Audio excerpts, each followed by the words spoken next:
In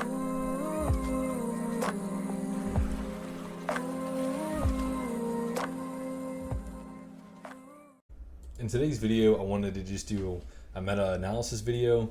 So I'm just going to talk about each echo and what they're typically running, what you can expect from them, and maybe some counterplay to a few things. I originally was just going to do like 3 or 4, but there's only 8 echoes in the game right now, so I figured why not, talk about them all, even if some are just real light talk.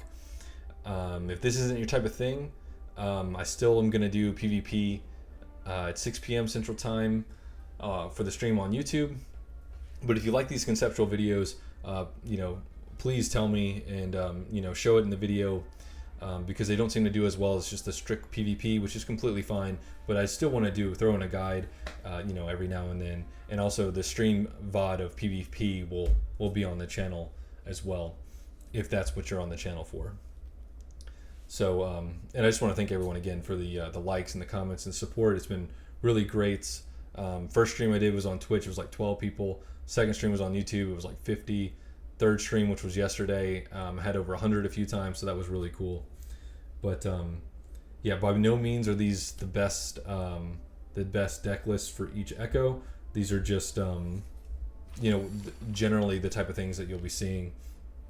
So I hope you guys enjoy it. Thank you for watching, and let's get into it. The first deck that I wanted to talk about is BELLATRIX. So I've noticed her popularity is insanely high, especially at top ladder, and that's for a few reasons. She hybrids really well, like a spell and a summoner strategy, and doesn't really suffer for it in any way. So she ends up just being a very versatile deck. So if you're not familiar, I'll just pull it up. Every time you damage your opponent, your fallen bar will increase by 4, and and 1 if the target is not a fellow student. Okay, filling up the fallen bar to 124 will summon 1 Death Eater. The bar will start to drop until it reaches 0, at which point the accumulation starts again. And so the first time you get 1 Death Eater, the second time you get 2, the third time you get 3. And they actually come down like kind of staggered from each other and in different spots, so you can't just like one-shot them all. And so it's really annoying to deal with, especially if they catch you in like a bad rotation and you're missing the card that you planned on answering those Death Eaters with. And the Death Eaters all use Crucio, so if they go unchecked, they do an absolutely massive amount of damage, if not to you, if to your companion, and to a creature you've invested a lot of magic into. And it's just it's a real big pain. So they use typically bombastic bombs and some form of summonable suite. Some of them like to use, I'll just go through the summons. Some of them like to use the Foopers. Some of them like to use Monster Book of Monsters, but it's usually units that, cards that produce multiple units to use with bombastic bombs. So you get the attacks from the summonables and from the bombs, which, the fallen meter, just increases rapidly. And then they have some form of spell suite. It seems like Bellatrix, like at least in high ladder, really likes Crucio. And one of the main reasons for that is because it's a very good counter to Antipodean Opali. Because it kind of like stuns it, so it usually only gets off like 1 shot while you take it out, and it's 5 magic for 6, so it's just a positive trade for you. And then there might be some form of crowd control, like this deck has a Confringo, it might be Incendio. The spells are a little bit more flexible, but what you can count on is seeing bombastic bombs, some sort of summon suite, probably Crucio, and then it's up to them, the spells they want to play after that point. I like this deck because I'm a big fan of Expulso, because it's a good way of interrupting opponents' Death Eaters. It's a good way of interrupting Crucio in general, good way of interrupting Orb of Water and so on. So it's just a very useful, cheap card. So, and you'll also see, one thing I'm not sure if I like about this list or not is that it doesn't run Pixies, but it's running the Book of Monsters, and I know it's doing that because you can send the Book of Monsters into a Nebulous, so that way they can't just hide from all of your summons and your summons don't get picked away doing nothing while they're under the Nebulous. And I do like the Confringo to beat opposing Bellas, to beat opposing summonable decks. But this is really similar deck to a lot of the decks you'll see for her. The Evil Twin, or I said Evil Twins because that's a card in Spell Slingers, but the Frey Twins are really popular because of the bombs. Obviously, Ron is just Ron. Hagrid's good for the survivability. He's in a lot of stuff, right? But there's probably a lot of flex spot. You could probably even get away with running the Malfoy companion card for the bombs, but that's just to give you a general sense. How do I go about beating Bellatrix? Honestly, it's pretty hard. I think crowd control is really useful. I do use my own Expulso a lot to interrupt them. Just having good general answers to summons goes a long way, but it really depends on your particular strategy. But she's so strong because she's basically a hybrid of a lot of strategies, and she's very flexible, and that's why she's very popular and she's very strong. Next, I'm going to talk about Hermione. Thunderstorm is just an archetype that's never going to go away in this game. My Thunderstorm deck is super weird. Typically, you'd see Nebulous in here, and you wouldn't see Orb of Water and Thunderstorm. Nebulous hides you from other Thunderstorms and also hides you from summons, so Nebulous is kind of just a good card in general. But I did like the Orb of Water being able to help me clear the board. I do like snatching people out of Nebulous with Orb of Water in opposing Thunderstorm matches. The Confringo is to help clear up the board, because if your opponent is a summon deck, they're going to try and go really wide with the summons, so that way the Thunderstorm hits other things other than them, and Confringo, along with the Incendio and the Orb of Water, can help clear that up. And then, of course, you're running the copy spell, so you can get the Thunderstorm more often. And sometimes you do have to double up on Confringo if you're in a really bad spot. And you're obviously going to run the Hermione Companion card inside of this deck almost always. It just varies where people put her. But she copies a spell you play every 10 seconds. And so, you just spam Thunderstorm that way. And then the rest is pretty flexible. So, Ron's almost everywhere, right? But you can use Cassandra for maybe some crowd control. It's Ivy to get rid of a big summon so your Thunderstorms hit harder. It's really just up to you. But in general, they're trying to cycle their spells to spam Thunderstorm or some other big spell payoff, but it's usually Thunderstorm. Sometimes it's Whiz Bang with a stun spell. And sometimes it gets you like that, and I would imagine that they will. Whenever Thunderstorm is banned, it'll probably switch to like Hermione Whizbang spam. How you can counter this deck: you don't give them breathing room with the Nebulous. You can try and make a lot of summons, but don't play into cards like Confringo too much. You can have some disruption cards. What's really interesting in this game is all the counterplay. There's counterplay to counterplay, and so there's no script I can just give you. It's just that if you have an idea of what your opponent's doing and you get their keep track of their card cycle in your head, and what their options are, you can exploit them at some point. So Hermione's really strong for these reasons. Basically another very versatile getting someone wanting me to do the duos here. But it's just it's very versatile, and there's a lot of flex spots. I took a lot of liberty with the Orb of Water. By no means do I think this is the best Hermione deck. It's just the Hermione deck that I'm playing, and this is generally what Hermione is going for. And she's popular because, well, frankly, Thunderstorm is really fun to spam. Sometimes the deck can be hard to punish, and the weakness of creature decks is it's a lot harder to exploit her than you would think it would be. Okay, next I'm going to talk about NEWT. So I'll just go ahead and read him. For every 3 summons, you will obtain a 1-cost derivative card randomly chosen from Erumpent, Thunderbird, and Tebow's Charge. The strength of the card will be based on the average card level of your deck and the rarity of your current Echo. So obviously you're going to run a lot of summons with him. Any deck that runs a lot of summons is very likely to have Bombastic Bombs and then to do more damage. It also counts as a summon for NEWT, which is crazy. Any deck that wants summons is pretty much going to be running Niffler. And this is a deck I actually lost to last night on stream. It's pretty weird, but I think it, when you look at it, it makes a lot of sense. The baby mana cores will carry the bombs later. The pixies and the mana core are great bomb carriers. Again, you can send the monster book into Nebulous, which is really important. And then what I thought was interesting is they actually are running the Centaur, which a lot of decks just don't run at all anymore, or never really have, even since the beginning of Global, because it's just so squishy. But it is anti-air. It does. So in this deck, you spend 3 mana to get Centaur, and then you spend mana on 2 more summons to get a cheap one. So even if they pick him off for 2 mana, he's really not negging you any magic, if that makes sense. And then they chose the Antipodian Opali over the Loco statues, and I think that's for a very important reason, and that is it has a larger range than Cassandra's Control Ring. So you can actually get to the Cassandra and kill her, which is super, super, super important. And I would wager is the biggest reason why they're running the Antipodian Opali.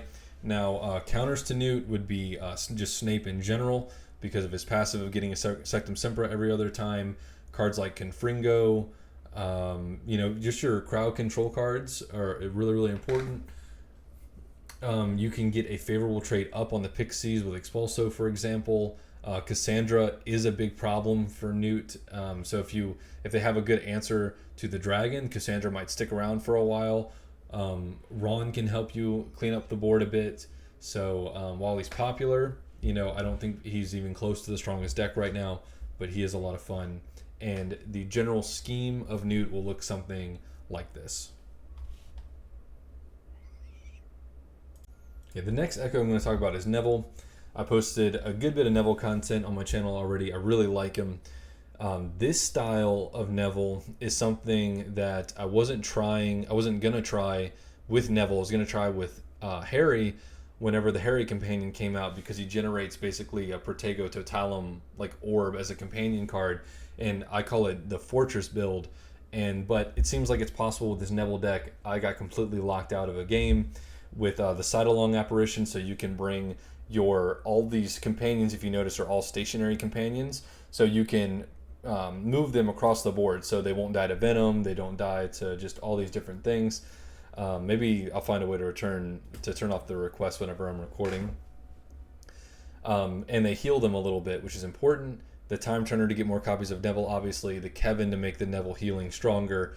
The Dragon Egg, because it's one of the strongest creatures in the game, and this deck has a good way of facilitating healing it. Phoenix to change your card rotation. The Copy spell, so you can get another Crucio, Totalum, Time Turner, or Sidelong apparition if you need to get out of there again. We have the Nest, because it's super, super obnoxious and doesn't die once you have the wall set up. And then again, Crucio gets a favorable trade on Antipodian Opali. It could be a good finisher. It's just a strong spell in general. Kevin again is for increasing the attack power. Cassandra makes, just builds this wall further, and then Paige really just sends it home with the healing, and they could all end up staying if the deck snowballs correctly. This deck is not popular. Neville is not as popular as the other decks I've mentioned so far. That doesn't mean that he's not good. I think it just means that it's going to take longer to polish Neville than it does other things, but this deck is really good, really scary, and I copied it from someone that I lost from yesterday. All right, next I want to talk about Snape. Snape is my favorite at the moment, and that's because he feels very anti-meta and really punishes the Bombastic Bomb decks, because they try and set up the Bombastic Bomb and maybe a Nest, Pixies, all these things, and the Sectum Sempra just tears them apart. Also, everyone and their brother is running the Loco statues, and there's 2 of them, and so the Sectum Sempra just bounces between the 2 and really melts them very, very quickly, which is nice. This is a version of the deck that I came to after playing Snape for a few days, and it's been doing me a great service. I like the Venom and the Incendio, so that way I can get in when my opponent goes into Nebulous. I can also put a Time Turner copy of myself into Nebulous. Swelling Solution is insanely powerful when you copy yourself and you just start firing off Sectum Semprums at like an insane rate. The Expulso again is for the anti-Crucio, anti-Orb of Water, and anti-Death Eater. And the Niffler, while some people don't like it, it does absolute wonders of helping me cycle back to the Loco statues, which is really important when I'm versing Thunderstorm to absorb that damage. The Baby Mana Cores, since you need to move around a lot to hit people with the Sectum Sempers and get value out of your Snape passive, you need to be able to move around. Also, they absorb Thunderstorm damage. They can be hit by Avada Kedavra instead of you. They can get hit by Death Eater Crucio instead of you. So they have a lot of utility. And this deck also has the ability to just kind of pivot to a burn plan between the Expulso, Venom, and the Incendio whenever you're just trying to close out the game. Very, very strong. This is my favorite deck at the moment. Currently, sometimes I get overwhelmed by Bellatrix with it. Let's see. I'm trying to think what else I've been losing to. Not much. I think actually my replays, I think I beat the last 2 Bellas that I went up against. But yeah, I don't really know if there's like a hard counter to Snape. He's just very solid. Very, very, very solid. And definitely an anti-meta pick. Alright, so now we've come to Harry Potter himself. So this is a deck I didn't start seeing until around like 83, 8400, and the deck is crazy strong. So he makes all of your spells that cost 3 or less more potent. They heal more, they deal more damage. And I can see why the Phoenix is in this list, because once it's out, then you just make your cycle even better, so you can spam the lower cost spells faster. And he just does a ton of damage. And he uses the cheap efficiency of like a Pugno and Broomstick, Expulso, Nebulous to just kill the opponent pretty fast. And since you're cycling spells really fast, it makes sense to have the 3-headed dog and play that really cheap as well. So he's just, I think he's very underrated. I can see him getting better and better as time goes on. And yeah, if you don't watch out, you're just gonna be dead before you realize it, because it's really hard to outdamage. It's really hard to outdamage Harry. One thing that was I think is notable is that they're running the Expelliarmus. Is do not. Oh, sorry, this is not the right one. It's not Expelliarmus. I went up against one that was running Stupefy, the one that knocks you back. I was gonna say do not stand behind your summons if that's the case. But yeah, it's very hard to outpace it, and don't underestimate it. It's definitely scary. I think that the way you beat Harry is you just try and do your strategy better than your opponent's doing theirs, because it's not really a strategy that you can pick on. You just have to close the game before they burn you out. So, I mean, it's just that simple. But highly effective, highly underrated, not represented highly, so I wouldn't be super worried about it. But he's a force to be reckoned with, and I think it's just going to continue to gain popularity. All right, I'm going to be honest with you guys on this one. Weasley twins, they just kind of do whatever.